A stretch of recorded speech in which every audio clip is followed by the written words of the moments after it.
I'm here with Erin Morgenstern. She's written a fabulous book called The Night Circus. And I want to start off by asking how you started writing. It's an interesting story. I love studying success, and part of it seems to be this National Novel Writing Month I read about, and that you were persistent at it for a few years. So for those of us who don't know what that is, why don't you start by telling us what that is, and how did you go about this process? Well, I never really intended to be a writer. I kind of thought about writing more than I actually put words down on paper. That was kind of my problem. I would write a page and then I wouldn't like what I was writing, so I'd stop.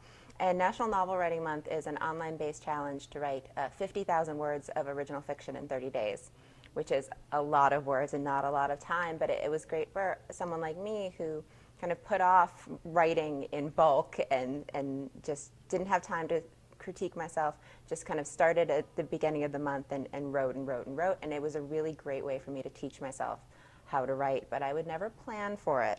I would just start at the beginning of the month and see what happened. Sometimes I'd have a vague idea or a couple of characters, and I started doing it in 2003 and I failed in 2003, tried again in 2004 and had something that was not quite novel shaped at the end of the month, but it worked. And in 2005 I tried again and I got very bored very, very fast. And 2 days in? Or? I think I lasted almost a week. And A week? had something like, I had a lot of stuff, but nothing was really happening. And kind of out of desperation for something interesting to happen. And sometimes the National Novel Writing Month rule of thumb is, when in doubt, just add ninjas.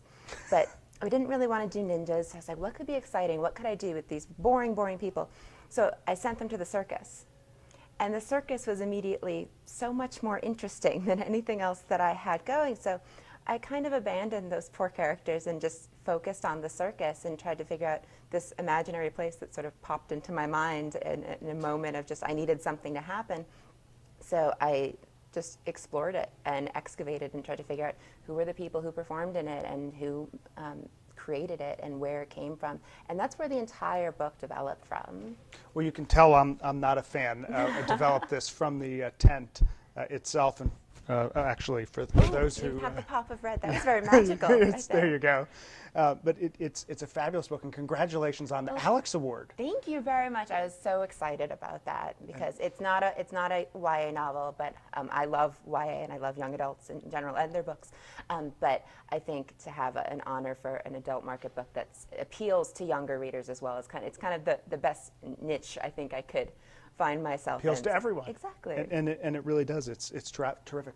And the book's a huge success. How has your life changed, if at all, from my go-to answer, struggling with writing this to now you're a huge... Completely is kind of the go-to answer. It's everything. I never anticipated it either. I was kind of just focused on trying to tell the story as best I could, and I wasn't that forward thinking. I didn't really anticipate what might happen if it got published, when it got published.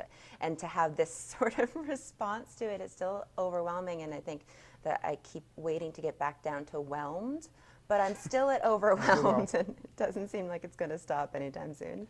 Well, without going into the plot of this ingenious, highly creative book, incredible author debut book for anybody, but you have this amazingly creative mind, which is what keeps you reading this book to see what's going to happen, what is going to be created.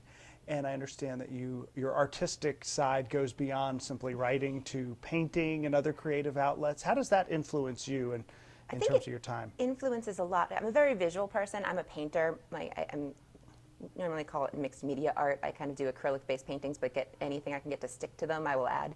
So, and it's sort of an abstract illustration idea. And but I am a very visual person, and I think that comes across in my writing. I sometimes say I write what I can't paint, and I paint what I can't write. And I'm able to go into a lot more visual detail in writing. And sometimes the hard part for me is just taking that picture in my head and translating it into words. Sometimes I'll even just have a sentence or a phrase that kind of fits the picture, and I'll work from that. Do you find discarded circus stuff and stick that into it? It's fascinating to have all these creative things. As you're writing, do you see pictures, scenes? I do. I see everything in my head, and my background is in theater, and I kind of direct in my head, and I kind of go through each the way an actor might approach a role, I think through for each character, which I think that having that background is helpful for me. So I need everyone in the scene to make sense, and I need to think about where someone is in a room and how the room is lit. I studied a little bit of lighting design in college, so I think that comes across in some of my description. I'm always very concerned with how each space is lit. Well, it's also very cinematic, so now I can understand why. I mean, you really can feel like you're visually seeing this in your mind as you go through the book, so that's terrific. So when you were a kid, did you ever threaten to run away to go to the circus, join the circus? Truthfully, I'm not a big fan of circuses in a Ironic. very general sense, like just in that traditional circus sense. And my circus isn't really much of a traditional Nope. circus. It's almost more like performance art and installation art dressed up in the trappings of a circus. I like the idea of a circus as a space where you go through and you get completely absorbed in the world. Like you walk into a circus and it's the entire space. It's not just you sit. Well, sometimes it is you sit in a chair, but you're in the tent, you're in the space. Everything smells like popcorn, and it's. I like entertainment that's immersive that way. So I think what I wanted to do with the circus in the book was create that like environment that you can lose yourself in. And I think the idea of a circus as a familiar idea to kind of spin it into something a little bit different. I sometimes say it's a circus dressed in evening wear. Right? It's all black and white and maybe a little bit more elegant. A little red. Yes. Touch of red. Well, you've said that fairy tales, especially the Brothers Grimm, have been a big influence on you as well, I think, and fairy tales. How do you see that? What's your take on things like the Disneyfication of fairy tales or classic fairy tales? I prefer the old school versions that are a little bit darker. I think that there's a wonderful balance, and I'm big on a balance of black and white, and I don't like things distilled into good and evil. I think shades of gray are sometimes more interesting, and there's a little bit of that explored in the book. But I love a classic tale feel. I think there's something that kind of has a timeless quality about a once upon a time story where it becomes almost more than the words on the page. It becomes sort of a cultural, like a historical idea, and there's always something a little bit magical about it. But I think often in a classic fairy tale, it's a magic that's kind of mixed in with the everyday, which is something I really like. You definitely strive to do that.